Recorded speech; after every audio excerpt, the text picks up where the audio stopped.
सीताराम सीताराम जय सीताराम जय सीताराम सीताराम सीताराम जय सीताराम। श्री सीताराम नाम महाराज की जय। सद्गुरुदेव भगवान की जय। सब संत भगवान की जय। श्री हनुमान जी महाराज की जय। समस्त पूर्वाचार्यों की जय। जगत गुरु स्वामी रामानंदाचार्य भगवान की जय। द्वाराचार्य श्री योगानंदाचार्य जी महाराज की जय। स्वामी जी महाराज की जय। प्रेमावतार की जय। करुणानिधान की जय। जय जय श्री सीताराम।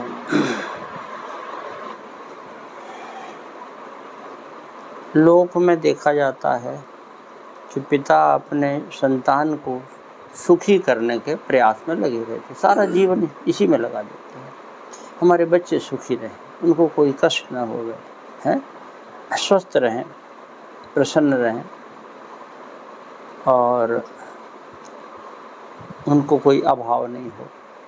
बढ़िया बढ़िया मिठाई खिलाओ उनको, दवा बढ़िया बढ़िया ऐसे जिसमें स्वास्थ्य उनका ठीक रहे। आया है कि सतपुत्र समा शिष्या, जैसा पिता अपने पुत्र को वात्सल्य देता है, उससे सैकड़ों गुना वात्सल्य गुरुदेव अपने शिष्यों को प्रदान करते हैं। अंतर इतना होता है कि पिता माता लौकिक सुख प्रदान करने में सक्षम है, क्योंकि इससे आगे उनकी कोई पहुंच नहीं होती है, और सद्गुरु जो हैं वो लोक में भी सुखी रखते हैं, और साथ साथ उनका मुख्य उद्देश्य होता है इस हमारे कृपा पात्र को, हमारे शिष्य को परमार्थ की प्राप्ति हो जाए, और उस परमार्थ की प्राप्ति होने में उसको क्या क्या प्राप्त हो जाए, क्या क्या उपलब्धियां हो जाएं, इसलिए जीवन भर प्रयास करते रहते हैं। हमारे शिष्य सरकार अस्वस्थ हो गए थे, अस्वस्थ प्राय हो जाते थे, लेकिन उस समय भी ग्रंथों की रचना, शिष्यों के कल्याण की भावना बनी रहती थी। ये बात शायद किसी दिन सुनाए हो न सुनाए हो। प्रयाग माघ मेला में सरकार जाते थे और वहाँ काफ़ी दिन तक 15-20 दिन तो वहाँ रहते थे। रह करके उधर रीवा क्षेत्र से आते थे और प्रयाग में रहते, और प्रयाग माघ मेला पूरा होने पर अयोध्या जी आ जाते।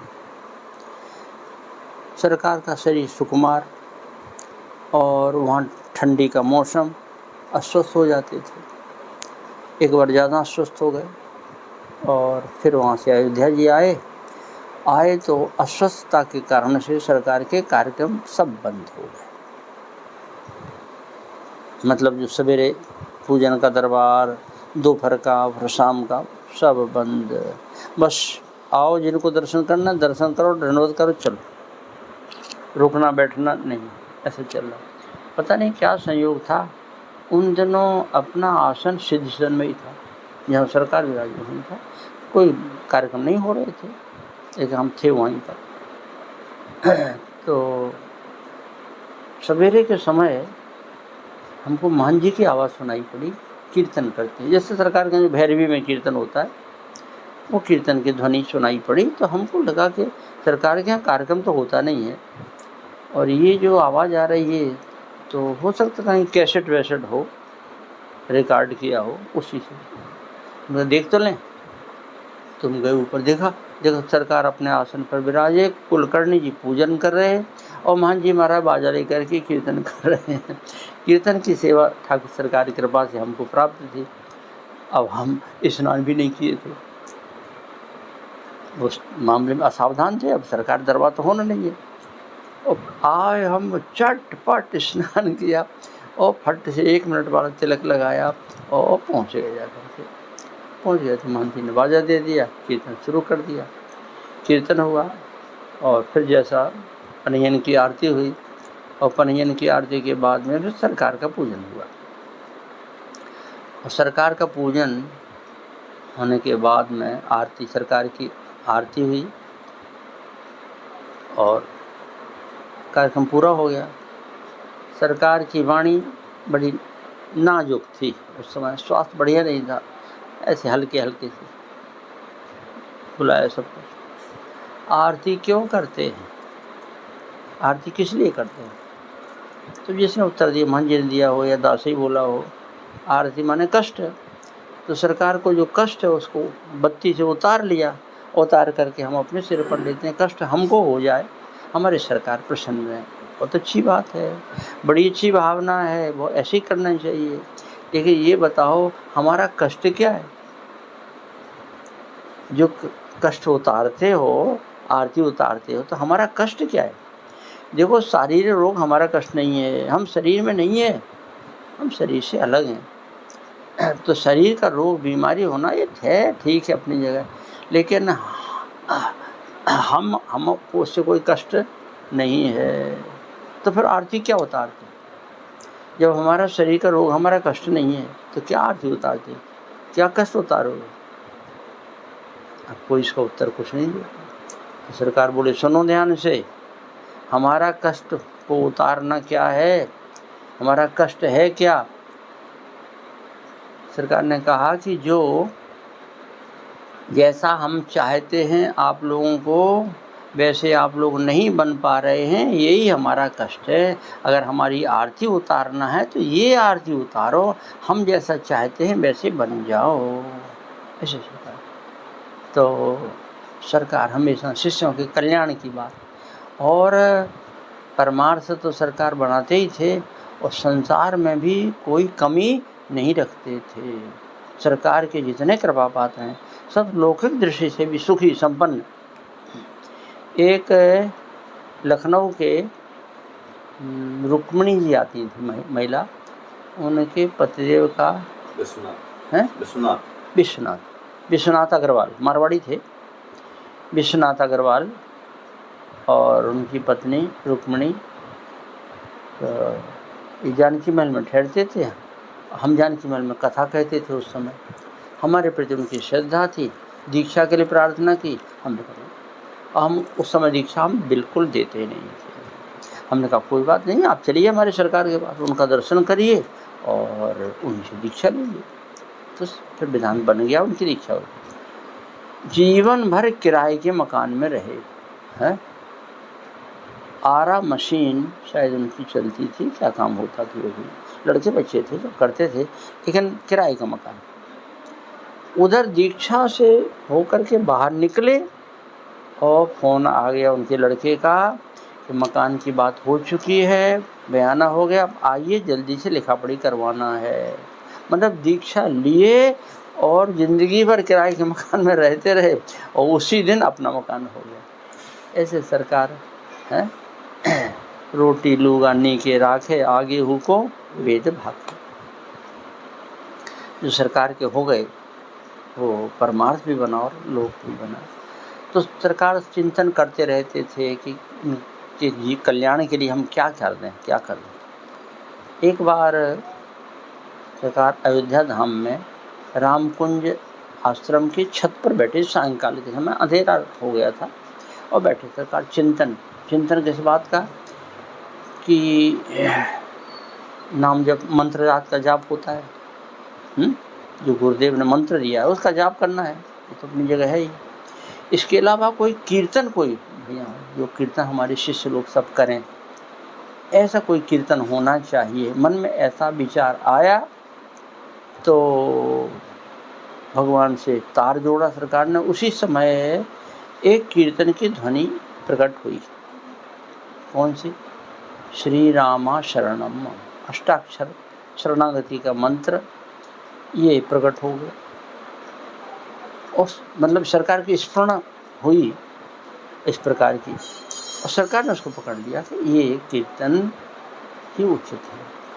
फिर उस कीर्तन को एक बार सरकार ने खजुआ आश्रम में, और अपने तो प्रारंभ कर दिया उसी दिन से, श्री राम शरणम मम, श्री राम शरणम मम, श्री राम शरणम मम, श्री राम शरणम मम, ऐसा कीर्तन सरकार ने प्रारंभ कर दिया। और खजुआ आश्रम में कुछ सीमित लोगों के बीच में इसका प्रकाशन किया कि आप लोगों को इसको करना है, ये कीर्तन करना है। और इस कीर्तन का नाम दिया गया एकांतिक संकीर्तन। एकांतिक माने कि सब समाज के भीड़ भाड़ के बीच में इसका नहीं होने हैं। ये तो एकांत में ही, जहाँ बस भगवान के भक्ति ही हैं, भगवान है और भक्त हैं और कोई नहीं। तो जिन जिन को सुनाया उनको सबको तो प्राप्त हो गया कीर्तन में, उनको अधिकार मिल गया, वो सब कीर्तन करने लगे। और कीर्तन के सरकार नियम बताए कि बाकी लोगों को जिनको प्राप्त नहीं है उनका प्रवेश वर्जित है, उनका प्रवेश नहीं है। कमरे के अंदर बैठ करके उसको बंद कर लीजिए, फिर कीर्तन करिए। तो थोड़े 5-7 लोगों को प्रवेश दिया गया। तो उससे लोगों को बड़ा सुख मिला, बड़े तल्लीन हो गए सब लोग। जिन जिन को मिला वो अपना नियम से समय से बैठ करके कीर्तन करते और कीर्तन का बड़ा सुख प्राप्त करते। कमरा बंद रहता। तो उसकी 2 तरह की प्रतिक्रिया हुई शिष्यों में। एक तो कुछ लोगों को ये मन में हुआ कि देखो हमें प्राप्त नहीं है, हम हैं भी तो बड़े पापी हैं, हमारा अधिकार नहीं है, हम उस योग्य नहीं, हमारे में पात्रता नहीं है। और बाकी लोग कितने सज्जन लोग हैं, ये लोग अच्छे हमारे गुरु भाई हैं और इन्होंने भजन किया है इन्होंने, और सरकार ने कृपा करके इनको एकांत में प्रवेश दे दिया है। तो बहुत अच्छी बात है, बहुत अच्छा है। देखो ठाकुर जी कृपा करेंगे, कभी हमारे ऊपर भी कृपा हो जाएगा, हमको भी मिल जाएगा। और कभी दरखास्त सरकार के चरणों में लगा भी दी, सरकार ने कहा कि भजन करो, धीरे धीरे हो जाएगा, अनुष्ठान कर लो, ऐसे सरकार कह देती, अनुष्ठान करो तब मिलेगा। तो एक प्रवृत्ति ऐसे लोगों की। कुछ लोग ऐसे भी थे जो कहते थे कि अन्याय है, इस सरकार का एक कानून ठीक नहीं है। बाकी जो कीर्तन में अंदर प्रवेश कर लिया जिन्होंने, कमरा बंद कर लिया, वो सब बड़े पात्र है, बहुत बड़े हो गए वो हैं। और बाकी जो लोग बाहर हैं वो सब ऐसे ही हैं, घटिया हैं सब, हैं। तो सरकार, अरे भाई हम लोग भी तो सरकार से मंत्र लिए हुए हैं, सरकार के कृपा पात्र हैं। तो शिष्यों में ये भेदभाव, गुरु भाइयों में ये भेदभाव, ये अच्छी बात नहीं है। इस तरह की विचारधारा वाले जो लोग थे, उनमें एक थे उग्र रूप धारण करने वाले राम स्नेही गुप्ता, रीवा के रहने वाले थे। और वो इस बात को अच्छा नहीं मानते, बोले देखो सरकार की हम हद हो गई है, सरकार को तो सब शिष्यों को समान दृष्टि से देखना चाहिए, उनमें भी भेदभाव कर दिया है, ये सब बहुत महान हो गए हैं, सबके सब जो कीर्तन में हैं वो सब महान, हम लोग सब फालतू हैं। तो इस प्रकार की बात उनके मन में आई।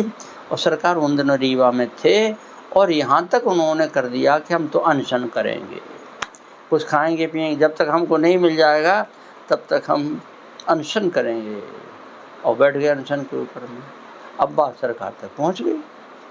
सरकार ने बुलाओ तो भाई राम से नहीं बुलाओ, हमारे पास बुलाए गए, दंडवत किया, फिर बैठ गए। क्यों राम से नहीं, तुम्हें एकांतिक में प्रवेश नहीं मिला है तो तुमने अनशन शुरू कर दिया है, कोई बढ़िया काम है।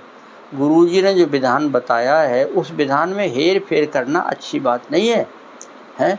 और फिर अनशन करके क्या करोगे, नहीं मिला मान लो और तुम अनशन करके बैठे तो मर जाओगे, और अनशन करके मर जाओगे तो आत्महत्या का दोष लगेगा, भूत बनोगे, भूत प्रेत बनना पड़ेगा, हैं। ये काम अच्छा नहीं, मनमाना जो भी मन में आए तो ठान दिया है। तो अब उन सरकार से हम बोलने की हिम्मत नहीं। सरकार ने कहा तुम ये कहते हो कि ये लोग जो हैं ये सब बहुत महान हो गए हैं, इन पर व्यंग करते हो, ये तो महान है ही। भगवान का कीर्तन भजन जो कर रहा है, एक बहुत बड़ा श्रेष्ठ सिद्धांत हमको स्मरण आया, बहुत महत्वपूर्ण बात है। साधक के हम आप सबके बहुत काम की चीज़ है। वो क्या है कि जो भजन करने वाले हैं, हम जिनको जानते हैं, ये नाम जपते हैं, मंत्र जपते हैं, भजन करते हैं, सेवा करते हैं, उनको बहुत महत्व देना चाहिए। हमें उनको बहुत महत्व देना चाहिए, हैं कि ये बहुत महान है।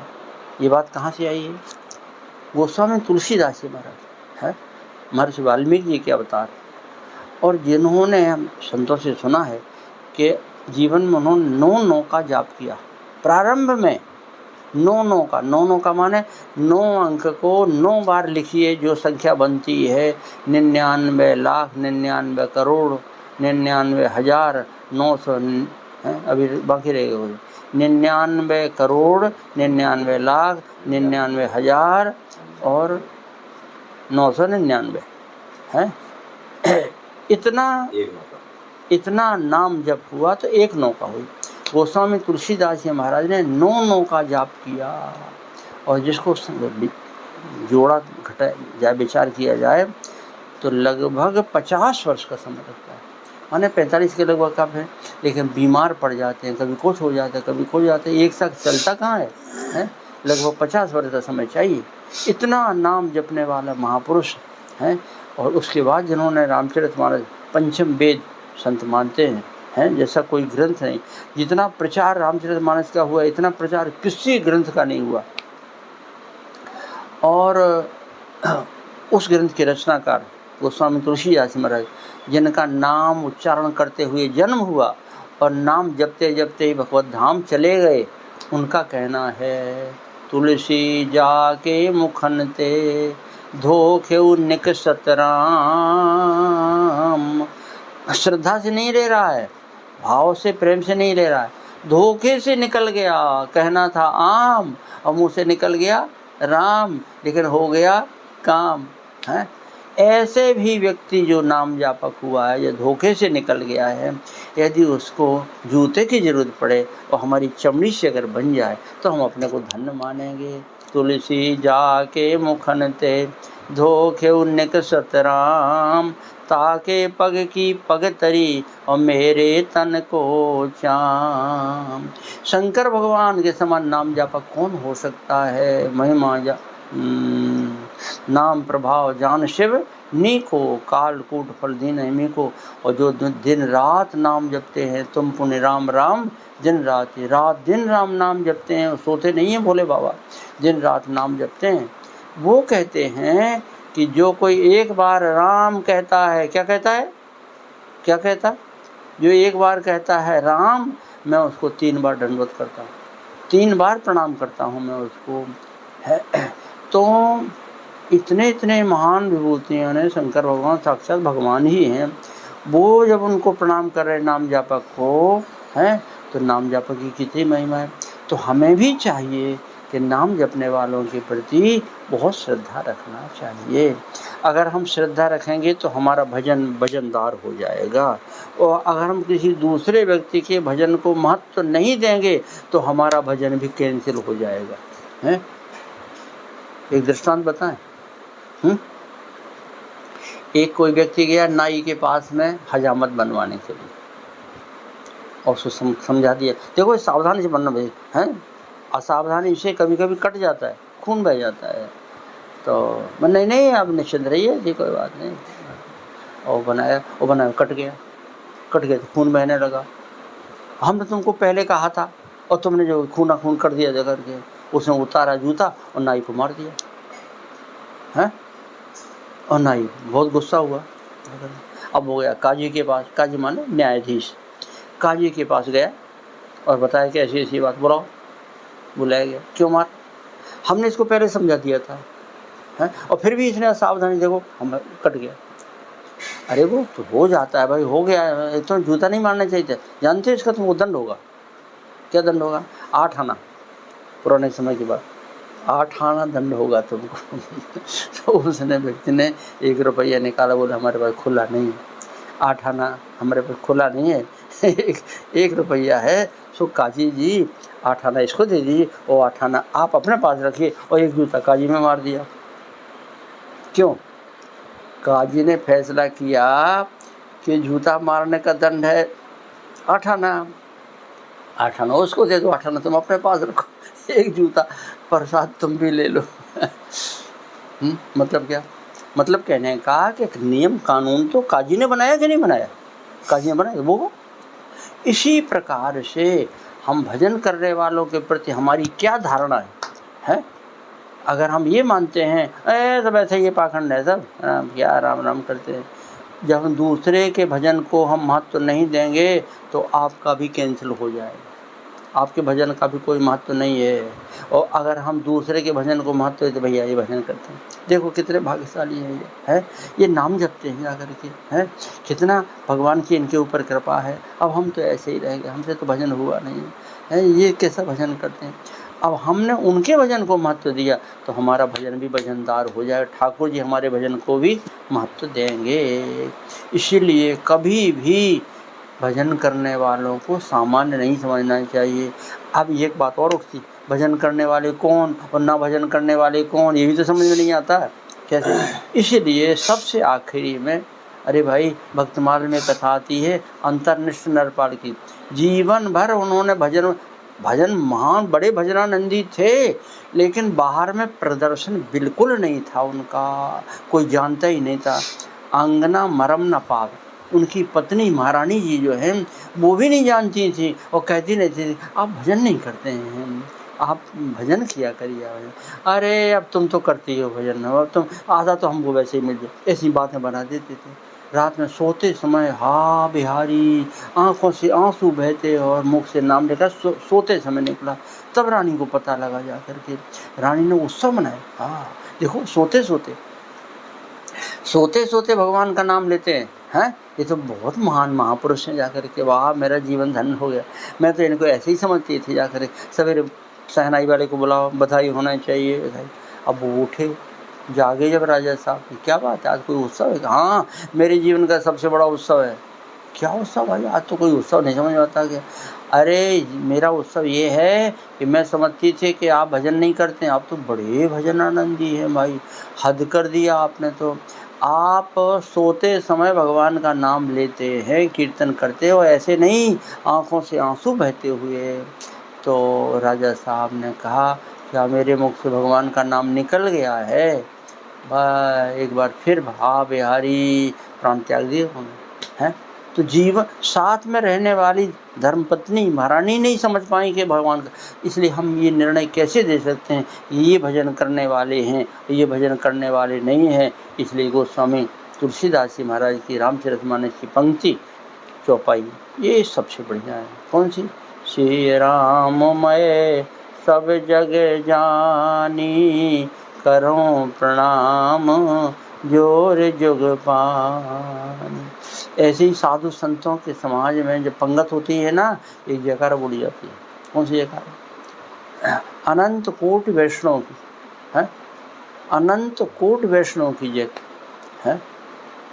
करोड़ तो संख्या वहाँ हो गई, और कितने अनंत करोड़, मतलब अब अनंत करोड़ में कोई हिसाब होता है? अनंत का अनंत है, मतलब संसार में जितने जीव हैं सब वैष्णव हैं और सबको हम वंदन करते हैं, सबकी जय जयकार करते हैं।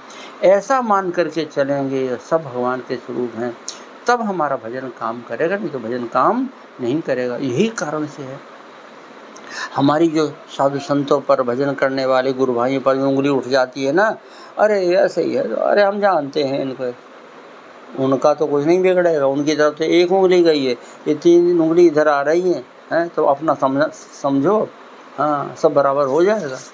इसलिए भगवत भक्तों के प्रति बहुत श्रद्धा रखना चाहिए है। ये बात सरकार ने अपने चरित्र के द्वारा प्रकाशित की। कैसे? राम से नहीं गुप्ता को समझाया कि तुम अनशन करके मर जाओगे तो भूत प्रेत बनना पड़ेगा, तो तुम कहते हो कि ये सब बेकार हैं, सब ये लोग ये सब महान हैं, इनके तुम्हें इनके प्रति श्रद्धा नहीं है, इनके प्रति श्रद्धा होना चाहिए। एक काम करो, इनका चरण उतारो, जिनका प्रवेश है ये सब वैष्णव हैं, इनका चरण में उतारो, मंगाओ कटोरा लाओ। सरकार का आदेश हुआ, तुरंत व्यवस्था हुई, कटोरा में मंगाया गया, उस कटोरे में जल, सबका चरणामृत लो।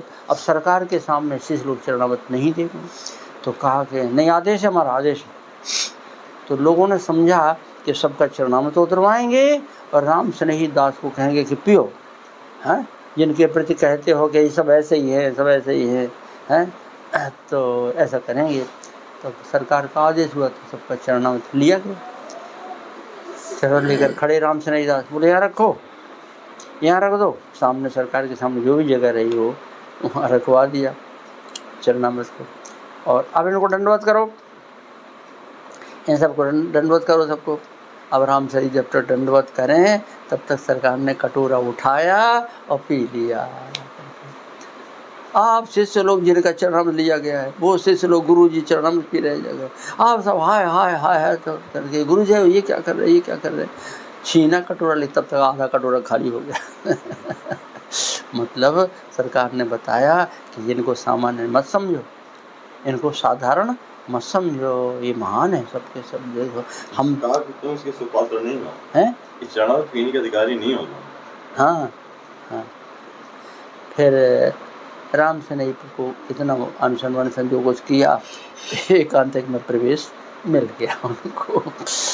तो इस प्रकार सरकार ने एकांतिक कीर्तन प्रारंभ करवाया है। क्या क्या नहीं करवाया सरकार ने, एकांतिक कीर्तन करवाए, एकांतिक लीलाएं हैं सरकार ने करवाई, और संत लीला करवाई। और संत लीला में तो हमको पकड़ा सरकार ने। हम जानकी मल ट्रस्ट में नौकरी करते थे, तो 5 साल नौकरी किया। सरकार ने बंटी दास जी वाली कथा सुनाई और कहा हम भी नौकरी करते थे, छोड़ दो संत लीला करो, यहाँ संत लीला नहीं होती है। सरकार की कृपा हुई, संत लीला होने लगी और हम कथा कहना भी आ ठाकुर जी जैसा जो कुछ बनता, तो सरकार ने प्रवेश दिला दिया। तो ऐसे सरकार ने शिष्यों के कल्याण के लिए कितने आयाम तैयार किए, इससे जिनको सुख मिलेगा, इनका कल्याण हुआ जा करके। एकांतिक कीर्तन प्रारंभ हुआ, जगह जगह प्रारंभ हुआ। अयोध्या जी में ये जो अधिकारी थे जिन्होंने अनुष्ठान किया, सबको प्रवेश मिला और सब लोग करते थे। और सरकार थे तो जो नियम ले लिए तो ले लिए, सरकार को तो करना ही है। अयोध्या जी में थे सरकार, तो स्वप्न में कीर्तन हुआ, शायद दिन की बात है शायद। विश्राम किए तो कीर्तन हो गया, कीर्तन का सपना आ गया और कीर्तन हो रहा तो जागे तो कीर्तन चल रहा। तो अच्छा, सरकार ने स्वप्न देखा कि कीर्तन जो है रीवा के मंडल के बीच में हो रहा है। तो फिर उस समय टेलीफोन वाली व्यवस्था, मोबाइल वाली व्यवस्था थी नहीं। सरकार ने पत्र द्वारा वहाँ भेजा कि आप लोगों का कीर्तन का हमको स्वप्न आया है, कीर्तन खूब प्रेम से नियम से करते रहिए और हमको भी शामिल कर लिया करिए, हमको भी। और ख़ास करके अब जो मंगलवार आ रहा है, उस मंगलवार के दिन आप कीर्तन करिएगा, हैं, सायंकाल निश्चित समय से जो समय आपका है उस समय कीर्तन करिए और हमको भी सम्मिलित करके करिए, आपको विशेष अनुभव होगा, ऐसा सरकार ने बताया। पत्र पहुंचा, सब तैयार, सब मंगलवार के दिन विशेष कीर्तन। तो श्री राम प्रताप वैद्य यही वहाँ के राम प्रताप वैद्य जी के यहाँ पर कीर्तन, एकांतिक कीर्तन हुआ। जिनको प्रवेश है सब जुटे। आज विशेष सरकार का प्रवेश हो रहा है, हम लोगों के बीच में कीर्तन हुआ। इतना सुंदर कीर्तन हुआ और कीर्तन में प्रत्यक्ष उन लोगों ने देखा कि सरकार के बोल सुनाई पड़े। सरकार बोल रहे हैं कीर्तन, ये उन लोगों भक्तों को, जब सरकार अयोध्या जी में और ये कीर्तन हो रहा है रीवा में, लेकिन रीवा में भी भक्तों को और सरकार की वाणी सुनाई पड़ी। और कुछ भक्तों और सब के जितने वहाँ कीर्तन में थे, सबके नेत्रों से आंसू बह रहे हैं, सब अश्रुपात हो रहा। और किसी भक्त को तो सरकार का प्रत्यक्ष दर्शन भी हुआ कीर्तन में, ऐसा सुनने में आया है। इस प्रकार सरकार ने एकांतिक कीर्तन प्रारंभ करवाया और एकांतिक कीर्तन से भक्तों को बड़ा सुख मिला है। सरकार तो यहाँ भी संभालते, वहाँ भी संभालते। तो जितने सरकार ने चलाए हैं, मंत्राज का जाप है और एकांतिक कीर्तन है, संत लीला बहुत सरकार की कृपा से चल रही है। कार्तिक की रामलीला सामान्य बात नहीं। हाँ, 1 महीने रामलीला होती, इस सरकार के सामने से चल रहा है। और इसमें विशेष योग श्री जानकी वल्लभ दास जी, इस जो पुजारी थे सिद्धि सदन में, उनका विशेष योग, वो लीला करा, जैसे सरकार लीला कराने की रुचि रखते थे, बाकी सब करना तो आप लोगों को, सरकार को तो दिन भर भजन से छुट्टी नहीं है। एक बार विचार अपना दे दिया कि भैया कीर्तन करवाइए, वो संत लीला करिए, हैं। लेकिन अब बाकी समय तो सरकार अपने नियम में रहती है। तो श्री जानकी वल्लभ दास जी को और लीला में बड़ी रुचि थी, हैं। जब वो सरकार से नहीं जुड़े थे तब भी वो कराते थे कहीं, हैं। और यहाँ पर सरकार का आदेश से हुआ संत लीला करो, संत लीला और कार्तिक भर रामलीला, तो उन्होंने पूरे रामलीला के संवाद सब लिख डाले, हैं। वो पूजा से सरकार ठाकुर जी की पूजा, श्री कृष्ण की पूजा से अवकाश पाते, ऊपर छत पर कहीं बैठ जाते और उनकी कलम चलती है।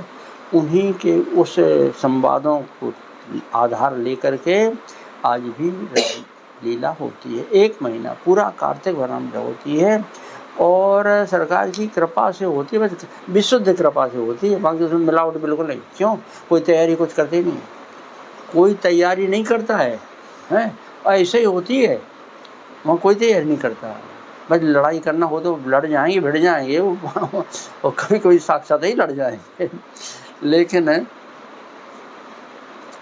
संवाद वगैरह तैयार करना और ये कुछ नहीं, चलो पीछे से बोलेंगे इसी पर लीला चलती है, लेकिन चलती है।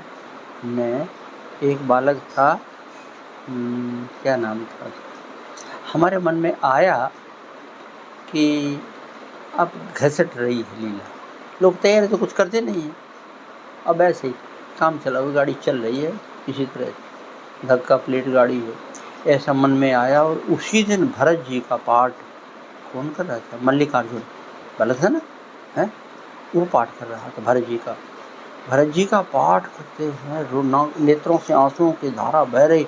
2 दिन का पाठ में भरत जी महाराज के आंसू बंद नहीं हुए। तब हमने समझ लिया कि ये सरकार को लीला करानी है, वो ही करवा रहे हैं, किसी के बल पर नहीं हो रही है, ये सरकार की कृपा से हो रही है। अभी पिछले वर्ष भरत जी का पाठ जिन्होंने किया वो, और शत्रुघ्न जी का, दोनों ही रोना ही बंद नहीं हुआ।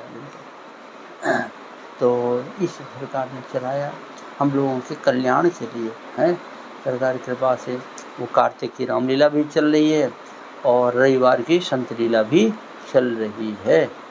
आपकी गुरु गाथा की पंक्तियां सुनने का मन था। हम भूल जाते हैं। आइए कीर्तन के बारे में, एकांतिक कीर्तन कैसे प्रारंभ हुआ इस संबंध में सरकार की वाणी, या चश्मा उठा दी तो ज़्यादा बढ़िया रहेगा। श्री सद्गुरुदेव भगवान की जय। श्री सद्गुरु गौरव गाथा की जय हो। इन्हीं बातों को जो बोल गए हैं और प्राय करके जो प्रसंग मिले हैं और श्री भैया अवध के सूरदास जी के ग्रंथों से, जो 6 खंड में उन्होंने सरकार का जो चरित्र लिखा है वही मुख्य आधार, उसी के बल पर कुछ पंक्तियाँ लिखी। एक बार श्री अवध धाम में राम कुंज छत ऊपर, सायंकाल प्रसन्न मना बैठे थे मेरे गुरुवर। चिंतन आया मंत्र राज जप नियम पूर्वक होते, कौन नाम से कीर्तन हो जो मन के कलमस धोते।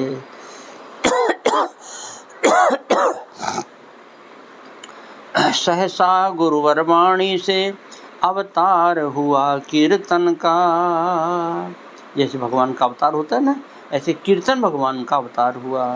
सहसा गुरुवर वाणी से अवतार हुआ कीर्तन का, अष्टाक्षर मंगलमय सुखमय दिव्य अर्थ था जिनका। प्रकट हुए कीर्तन प्रभु अब तो गुरुवर भाव भुलाने, इनसे जीव तरेंगे कितने कली के कलमस साने। भक्त सुमन बरसा कर जय जयकार मनाते हैं, भक्त सुमन बरसा कर जय जयकार मनाते हैं। श्री रामा शरणम गाते हैं, उन महामहिम श्री सद्गुरुवर की गाथा गाते हैं।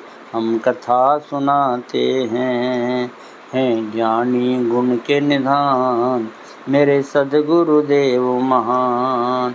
हैं प्रेमी प्रेम निधान, मेरे सद्गुरुदेव महान। अगले दिन से वही कीर्तन अंग बना जीवन का, सदा सभी स्थितियों में व्रत लिया जिसे पालन का। एक बार खजुआय आश्रम प्रभु भक्तों मध्य विराजे, झांकी युगल सियावर की मंगलमय सुखमय साजे। बोले गुरुवर प्रभु चरणों में ही रक्षा जीवों की, बिना शरण प्रभु के दुख की निवृत्ति नहीं होने की। ऐसा कहते स्वामी जी ने कीर्तन वही कराया, श्री राम शरणम मम गा करके भक्तों ने सुख पाया। तब से अंतरंग जन मिल कीर्तन करवाते हैं, सभी प्रवेश नहीं पाते हैं। उन महामहिम श्री सद्गुरुवर की गाथा गाते हैं, हम कथा सुनाते हैं ज्ञानी गुण के निधान, मेरे सद्गुरुदेव महान। हैं प्रेमी प्रेम निधान, मेरे सद्गुरुदेव महान। कीर्तन का निश्चित ही रहता समय अवधि सुखदाई, जिन्हें प्रवेश दिया गुरुवर ने वही करें हर्षाई। कक्ष बंद हो जाने पर वे भी प्रवेश नहीं पाते, अन्य शिष्य इस रस विशेष की प्राप्ति हेतु ललचाते। नैष्ठिक मंत्र राज विधिवत खट लक्ष्य जाप जब करते, तभी भक्त एकांतिक कीर्तन में प्रविष्ट हो सकते। स्वयं साथ कर कीर्तन गुरुवर रस की झड़ी लगाते, अथवा भक्तों को प्रेरित कर भी आनंद बढ़ाते। पत्र भेज कर शिष्यों को सन्मार्ग दिखाते हैं, सुजन सुख सिंधु समाते हैं। उन महामहिम श्री सद्गुरुवर की गाथा गाते हैं, हम कथा सुनाते हैं ज्ञानी गुण के निधान, मेरे सद्गुरुदेव महान। है प्रेमी प्रेम निधान, मेरे सद्गुरुदेव महान। श्री सद्गुरुदेव भगवान की जय। सीताराम जी महाराज की जय। श्री हनुमान जी महाराज की जय। जय जय श्री सीताराम।